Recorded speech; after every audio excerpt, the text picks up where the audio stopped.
Welcome to the Conversations with Rainforest Engineers podcast, India's first podcast for and by civil engineers. Join us on our journey to simplify and bring you experiences straight from the industry. This is your host Padmadev Joshi along with the co-host Gokulji Kumar and E.S. Krishna Ram. So let's jump right into it. Welcome back guys, yet to another episode of Conversation with Rainforest Engineers podcast. In this week's episode, we are talking about metro rail projects and scheduling aspects associated with such complex projects. India has more than 650 kilometers of operational metro rails and more than 550 stations, and nearly another 550 kilometers of lines are under construction. Today, we are discussing with a professional. He's working on Ahmedabad Metro Rail project underground section. There are two phases, phase 1 and phase 2. He's working on a underground package 2. Ankit Virmani is a construction project management professional working with Larsen and Toubro as a senior planning engineer. Ankit did his civil engineering from Nagpur University and later completed his master's in advanced construction management from NICMAR Pune. He is currently working on Ahmedabad Underground Metro Rail project in planning department and he is handling project schedule management since he joined as postgraduate engineering training. He is also involved in other planning aspects such as budgeting, forecasting, contracts management, and implementation of digital initiatives on site. In leisure time, you can find him either reading, taking photographs, working out, cooking, listening to podcasts, or even watching movies. So let's jump right into the discussion and know more about project schedule management and metro rail projects from our today's guest. Hello, sir. Hi Great to have you on the Padmadeep, podcast. it's been an honor to be on the show, and I'm really excited to be here. Thank you for Yeah, having me. thank you for joining us. I came to know about Ankit sir since the day I joined my internship project. Even I was working on Ahmedabad Metro Rail project for 2 months as part of the internship. And the first thing which I came to know after joining the site was we also one professional from NICMA Pune, and we would like to introduce you to him first. And that's how we met. And here we are today Yeah, recording a podcast. So it's been a really great time learning from you.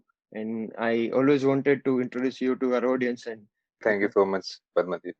it would be really great to understand how life has been after Nikmar. How is the journey Yeah, entirely? so thank you for the really nice introduction. For those people who don't know much about Nikmar life, I'll describe a little bit about that so that people can get a perspective. Nikmar life, we can describe that it was a really carefree life. Like you'll attend classes from morning till afternoon. You'll be getting plenty of time for your assignments and homework and all that studies. And then you'll be having a lot of time for your other activities to be involved in different clubs, literary club, entrepreneurship, so on and so forth. And like you'll be having time to develop yourself, how you want to develop.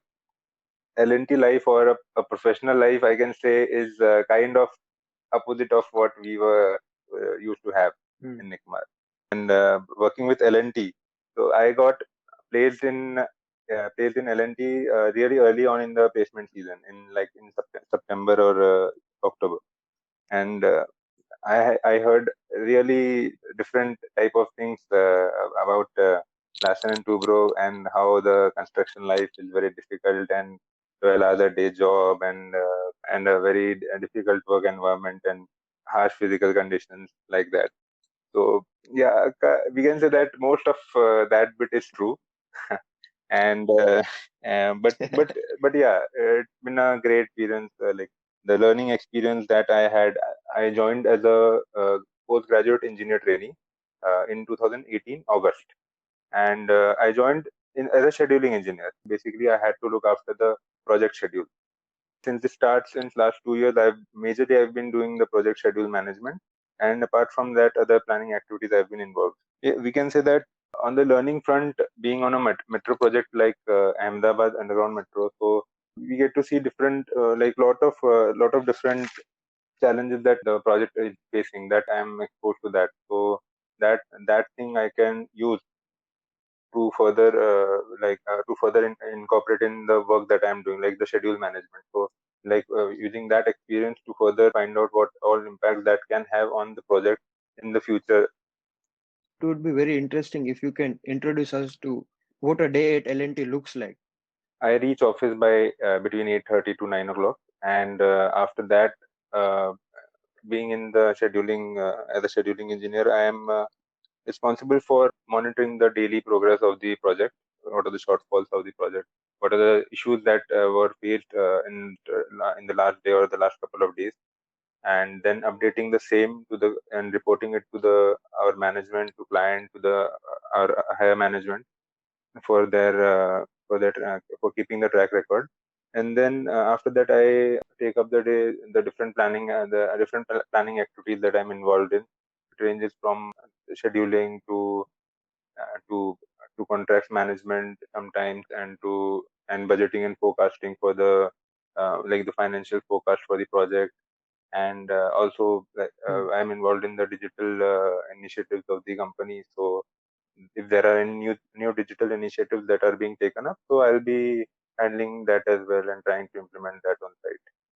And like the day That's goes great, on sir. till, as you said, there is no fixed timeline, 9 to 5 like that. But yeah, usually a day ends by, I think, around 8:30 in the evening. Yes, sir. You were mentioning about the digital Yeah, initiatives.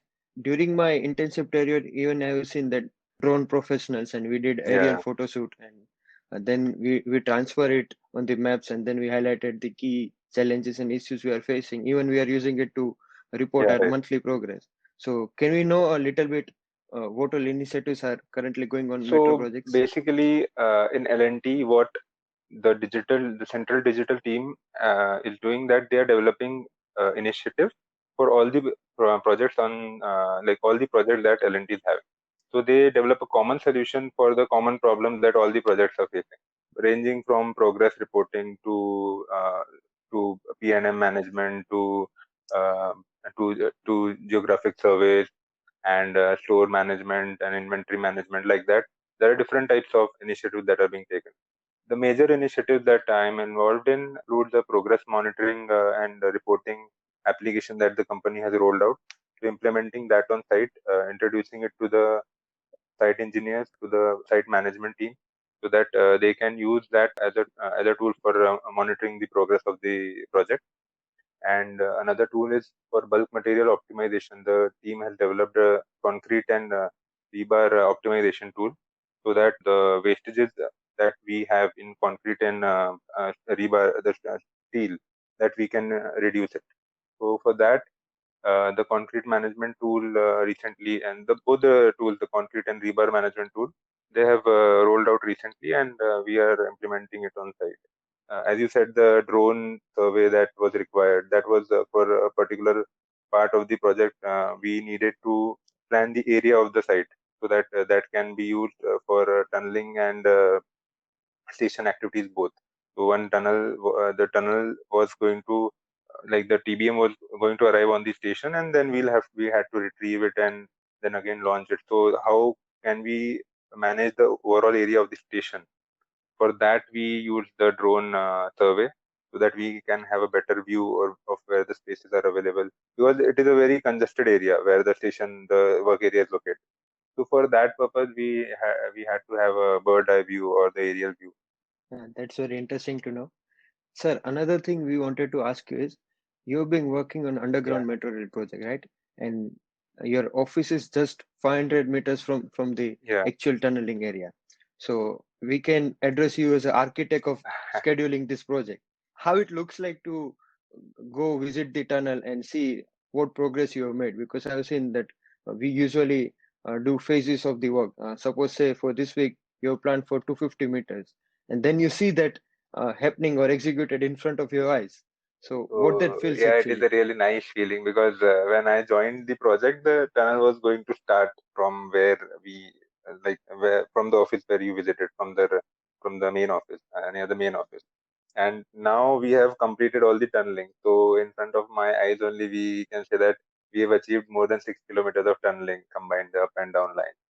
So yeah, it is a really nice feeling that you go to see that, yeah, the things are getting done as you see it, like in real time, not from far away, but like you can see it with your own eyes. And of course, when you go to site, you find out the difficulties that are also there. that you know that were not incorporated in this particular schedule, and that will be that you can incorporate in the next future projects and future planning. Day I joined, you introduced me to the software, and we are using Right. Primavera for this particular project.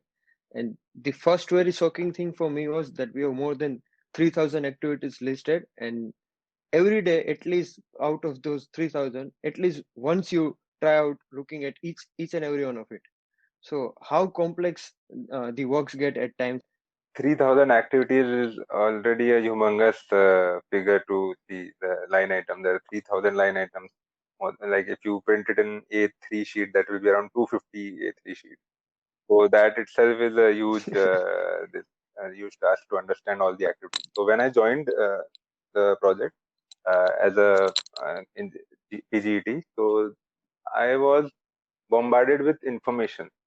So there was such a vast amount of information that had to be absorbed so as to understand everything, that it was like it was the most difficult and challenging part, the first few months, to get all the information assimilated and then organize it so that I can understand what is going on, I can make sense of what is going on. So yeah, after that it becomes a little easy. Till date I am getting new information and I am learning new things. That is a part of the job, but the thing is that the 3,000 activities now feels is okay. What the major challenge is, the interconnection between all these 3,000 activities. So there were more than 6,000 interactivity relationships that are there, and understanding each of these relationships is in itself a very difficult task. Like today also I uh, come to know that that this, if I'm planning a particular activity and I know that these three activities need to be done before I start the particular activity. So till today it happens that after the activity has happened, I come to know that yeah, there is a pseudo fourth activity that is supporting activity that needed to be completed, but I had not taken that into account. So yeah, it's a learning experience. You will be getting updated each and every day while managing and running this schedule across the project. True, sir, it's an iterative process, and who better understand this than you Yeah. and L&T as a whole? We also wanted to understand what are the key challenges and opportunities which you have observed on the metro rail projects, and how it has helped you to come up with the better solution. So firstly, the challenge that I told you was understanding all the different, because we all are new to the construction industry. So what are the different construction Yes, methodologies sir. that are there? So understanding each and every construction methodology that is being implemented on our project, or which is available but we are not implementing due to certain reason. So that might be there. Now, after understanding the methodology, then understanding the productivity, the time cycles which are there for each and every activity, and then after that, how to monitor and track all the activities, like what is the best way to do it. And after like when you start tracking and monitoring, so then you come up with new challenges of how this activity is having a productivity that can be improved, but you cannot do it at this using this particular technique or methodology that we are following. So like if we can suggest something new, so we get opportunities in analyzing the thing, like analyzing the work progress, and then come up with the new solutions if there are any. And also like being a underground project, so it is really full of surprises. So it is like we cannot plan that Yes. yes, this will be done, and this particular job will be done, the particular excavation will be done, the particular tunneling will be done, and we'll be done with it, and we'll be like we cannot predict it that yes, 100% I can say that in 1 month I can do 300 running meter of tunneling. So that is like I can say it with some confidence, but there is a certain aspect of uncertainty to it. So yeah, so in terms of challenges, this is usually what we face. Like the uncertainty is the most relevant part of it, and uh, and being in a metro project, we are exposed to different methodologies, to different type of work environment and new issues that we face, and which are being resolved by the managers who are there, who are having like a lot of experience, 20-25 years of experience, and learning from them. That is a really great opportunity. While I was on the site, we also experienced a few natural calamities. Those all Yeah. things are again affecting our project. And when you are talking about the uncertainty and complexity, I still remember that if achieve one day target, shift one target of a particular day, it's like a big party which has been celebrated underground. So, what all different measures are currently followed to bring project back on track? The first, I'll go on what like how we face the risk in this project, like how we go on in resolving the risk. So firstly, we Hmm. identify the risk, what will be there. The team, the all the stakeholders will be there. They'll identify what all risks will be facing, and this process is being repeated every 6 months. The risk register is maintained at site level, and whatever risk we can identify, we'll identify, and what all impacts those risks will be having, and what is the probability of these risks that will be occurring. So what is the severity of each risk if it occurs. So from that we'll get an impact of overall the risk, all the risks that are there. So after that, we can follow. We know that there are four ways which we can address the risk. That is either to avoid it, to transfer it, to mitigate it, and to accept Hmm. it at the end if we cannot do anything about it. So in many cases, if there are in underground construction, there one thing is very certain, that in underground construction, that there will be uncertainties. That is for sure. So, however hard we may plan, however, like we cannot just imagine out of thin air that yeah, we'll be facing this after a certain amount of distance that we'll be facing with this type of geological condition or whatever the case may be. That will totally depend on the type of the situation that we are facing. The solution will 100% depend on the type of the solution that we are facing.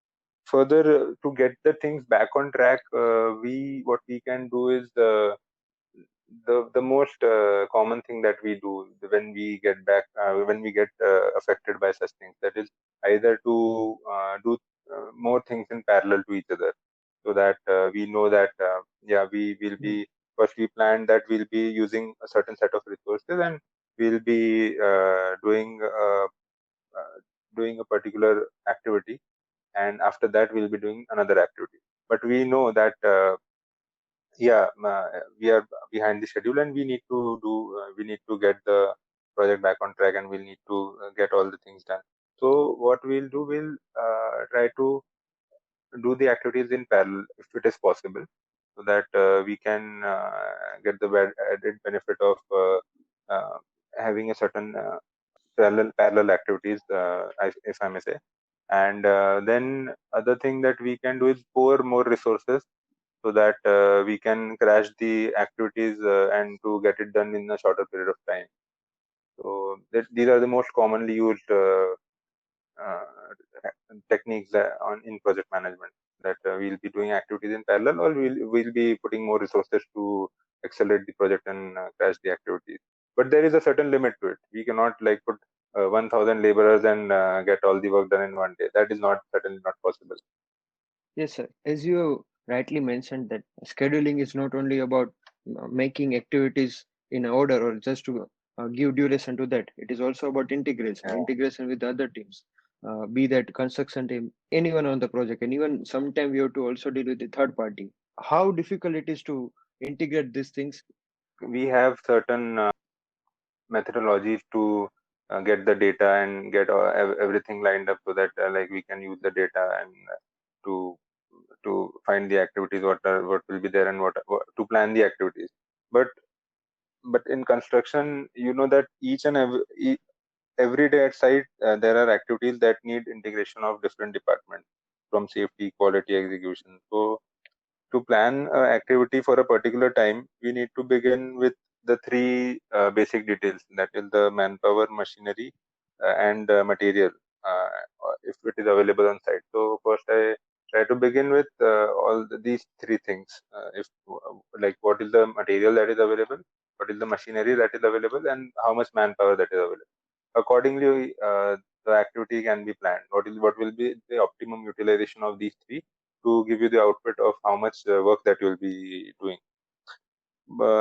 So that is one thing that yeah, we can I can either uh, contact different department heads to get the information regarding all these three things, and either that, or what a better way is that to have a meeting in the month end. We can have a meeting so that we can plan all the department heads can be there, who can plan for the next month, whatever the activities will be there, and whatever the challenges each and every department is facing in terms of resource availability and the like, that can be used to that can be incorporated and then combined, and then put on as a schedule for the next particular month, or for a particular 3 months or a year.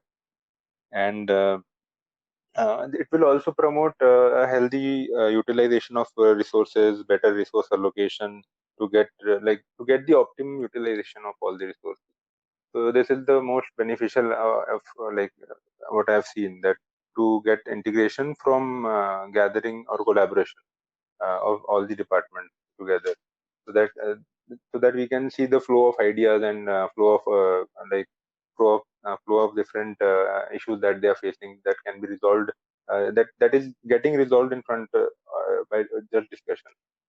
How challenging it is to communicate the same message to each and every department, because once the information is floated, either it goes to the manager who is working from the particular station or the area, but other than that, how the entire communication channel.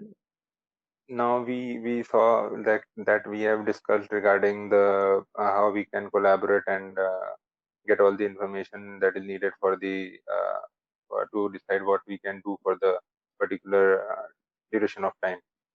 After getting it done, the thing that is required from each and every department head is that they communicate that these are the things that is being discussed, and these are the targets that are being discussed and that will be needing to do, and communicate it to the down level, the person who is executing the project, the most front end workers and the front end engineers, supervisors. They all need to be having the information regarding all these. And after that, after integrating all these things into one in a particular schedule or a plan, then the same what I practice is that I forward it to the department heads and the planning engineers, and they usually print it out and put it in their container or in their office, so that everyone can see there, see the targets that are there for their reference, so that they know what needs to be done to get the targets achieved. Because until and unless each and every engineer knows that I need to get this much amount of running meter of a particular work done in this month, and for that I need to do this much in a particular day. So you know that you need to do 10 running meters each day, but you are doing since the last 3 days, due to X, Y, or Z reason, you are doing only 8 running meters. So whatever the shortfall is accumulated in the 3 days, that is the 6 meters of shortfall that is accumulated, that you have to achieve in the remaining days, so that they can plan for that. They can they'll have a sense of responsibility against that particular target, that yes, I need to achieve it and I need to get the work done. So they'll be further thinking about any innovative ideas to get the things done. So that is how we one way that we can address it. Another way can be like during site visits also, we can have discussions with the site engineers, because until and unless the frontline engineers are aware of the target, it is very difficult to get the things done. Because if they don't know what I have to do when I get to the site this morning, then you'll not have a target, or you'll not have that thing behind your head, that yes, I have to get the work done.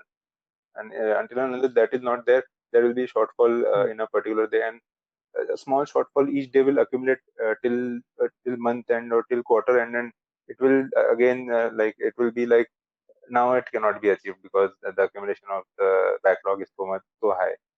So yeah, that is one way that we can do it.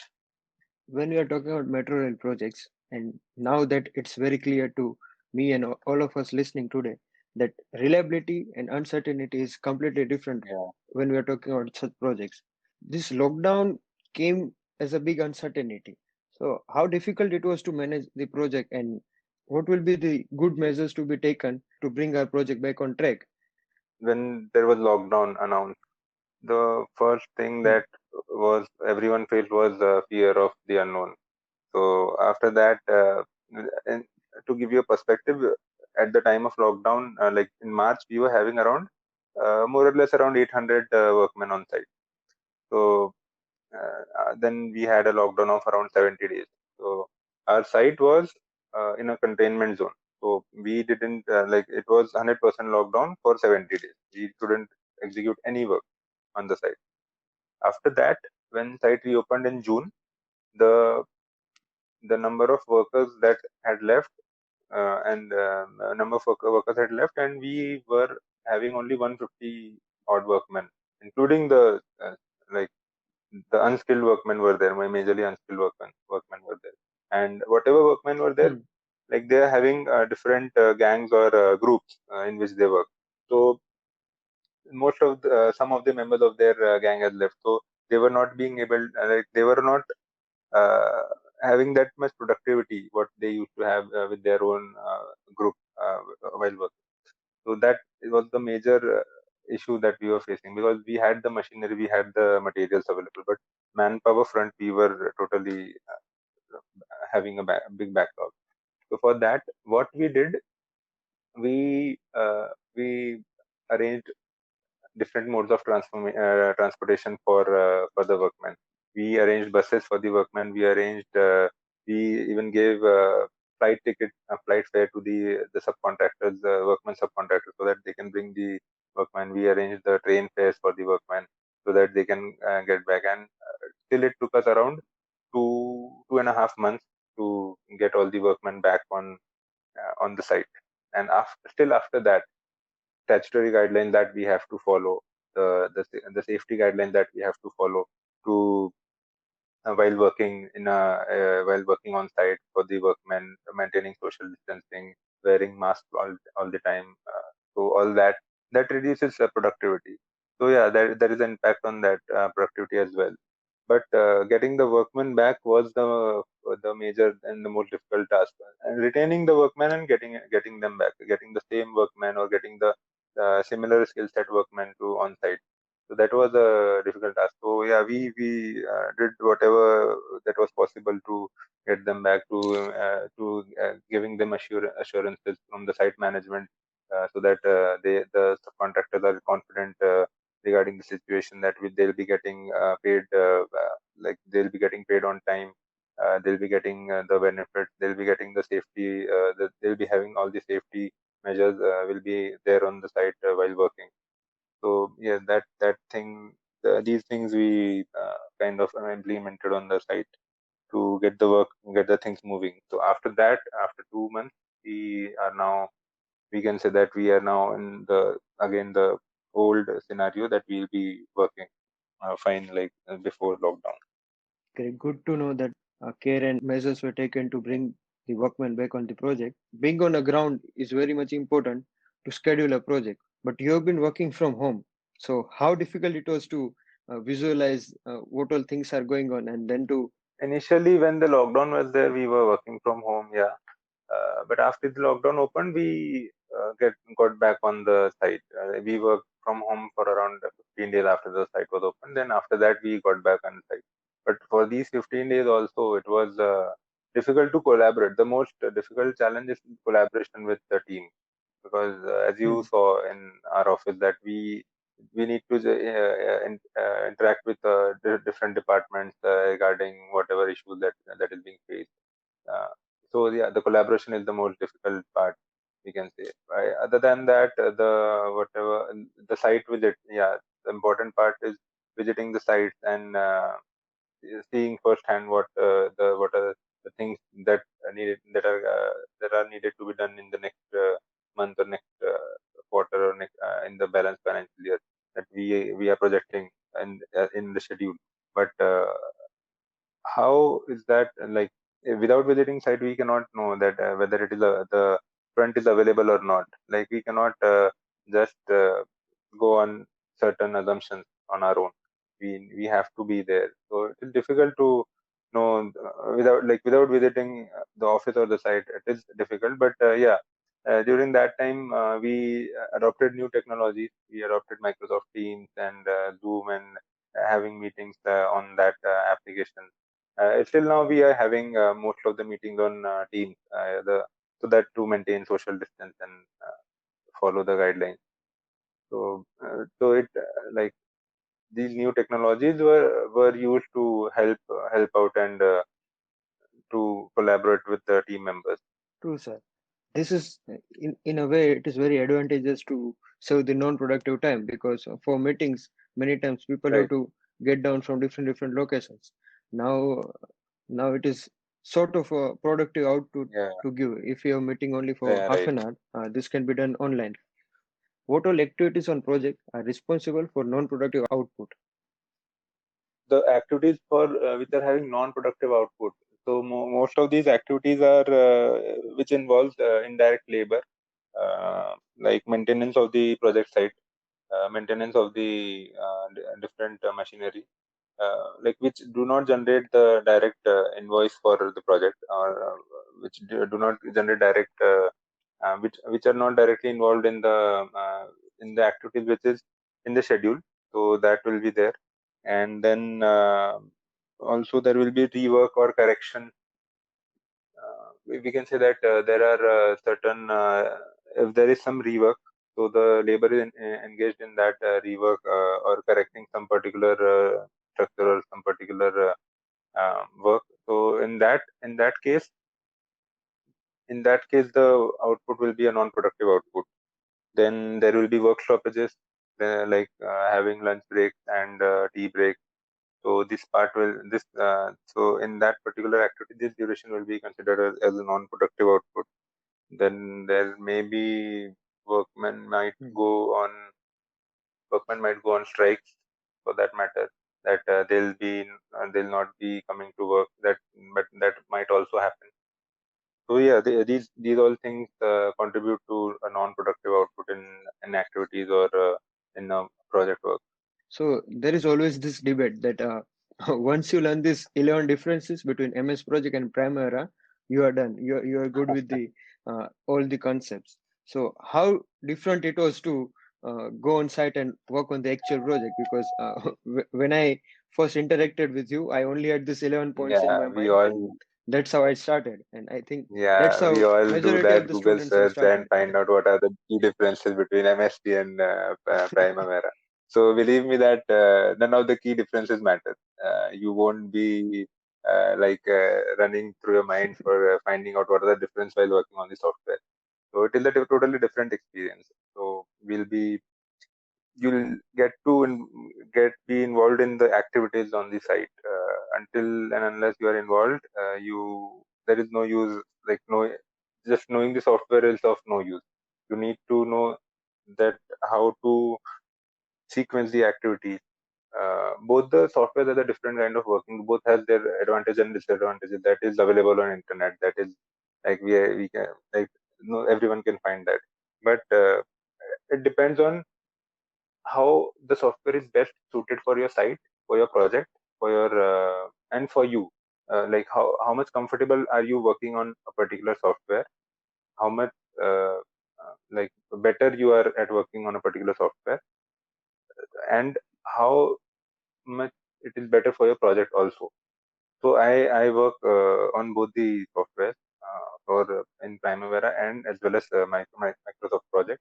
And personally, if you ask me, I find Microsoft project like better for tracking the activities and for day-to-day handling. And another reason is that it is kind of similar to Excel. So I can understand, that is fine, but my team Hmm. can also understand the output of the Microsoft project file.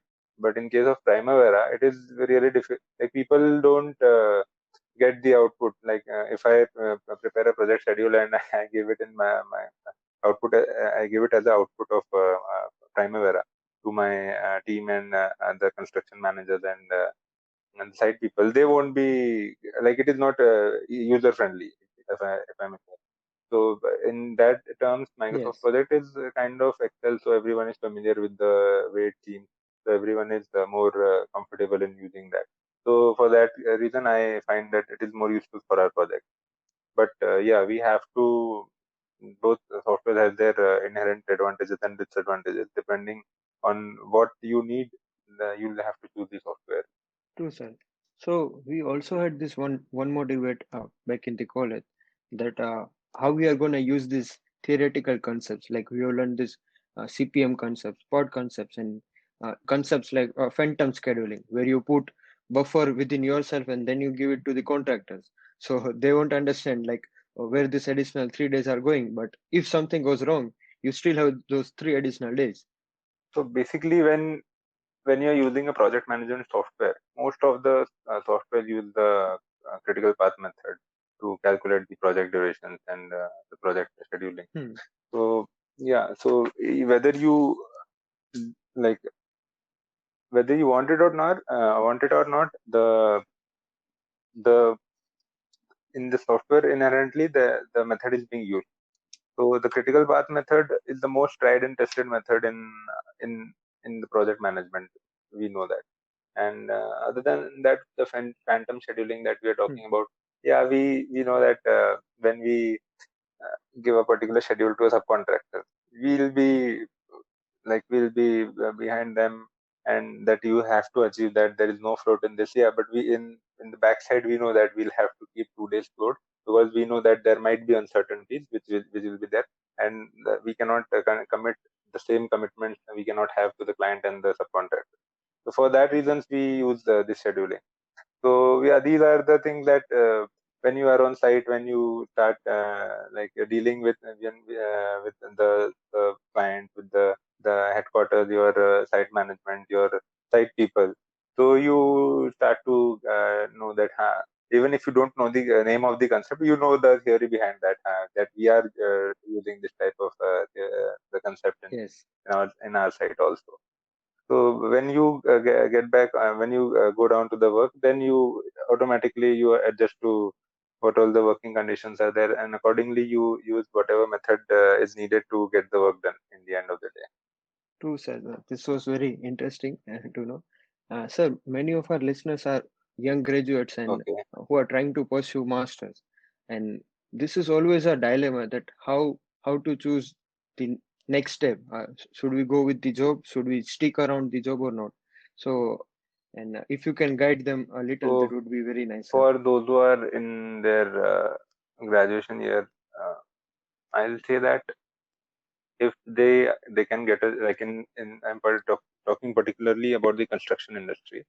So if they can get a job and they know that they have to stay in this construction industry, and or even if they are confused, I would suggest to get a job in this field, to get some field training. And once you get a job, once you go work for a company, you are exposed to the environment, to the work that is being carried out. Then you get a better understanding of what kind of management do you, firstly, if you want to study further, then you will get a clear understanding. And if you want to study, then what kind of management you are looking for.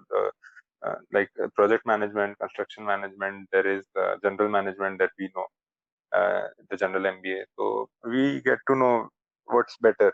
So after that, they can decide for themselves.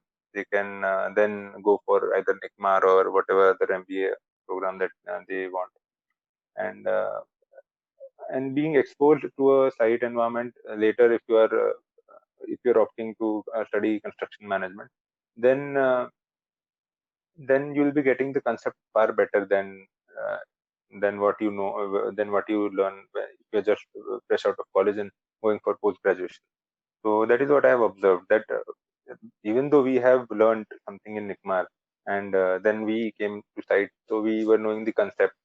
So yeah, we try to recall, but you don't know each and every concept for whatever work that you're doing. But the case is reversed. When you have that experience, that is with you. That is 100% the thing that you know. And when you go for studying, these concepts, these experience can be related with the concept that they are teaching in college. So there is a more better connection between these two. So it is better if one can get a job uh, for around a year or 2 years, so that they can decide and learn for themselves. Great. Thank you so much, sir. We really enjoyed discussing with you, and thank you for spending Array, a no problem. small No, time no from your problem. busy schedule. This really inspires all of us because many of the time I've seen my classmates also discussing that working on a project and doing scheduling is not that exciting. But this is one very classic example where you can see that it is not only about Yeah. working on the software, that is Primer or MS project. It is a lot more than that, but you have to be on the ground, explore it, and just Thank you so much, enjoy the Padmadeep. process. And I would like to add that, like if you see it from the outside, it might not seem really exciting.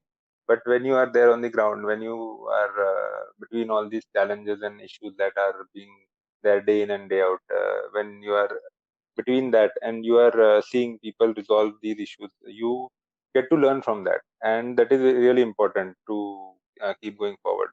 So yeah, I think and like you said that it's not just about the software. Exactly, it is not just about the software. Software is a part of that, but it's the basic knowledge regarding the project and how it will be going forward and how to take it forward. That is important. And that what we are learning and implementing. So yeah, and I really enjoyed it. It was a really great experience for me also to be here, and no problem from my end. Like it is not at all like I don't have a busy schedule at all for such things. It was really great pleasure for me. So listening to the Yeah, podcast. yeah, So we are it so is a great excited to listen. resource. The podcast, having a podcast and listening to podcast is a great learning experience. What I've seen, like while commuting on everything like that. So yeah, and you guys are doing a really great job here.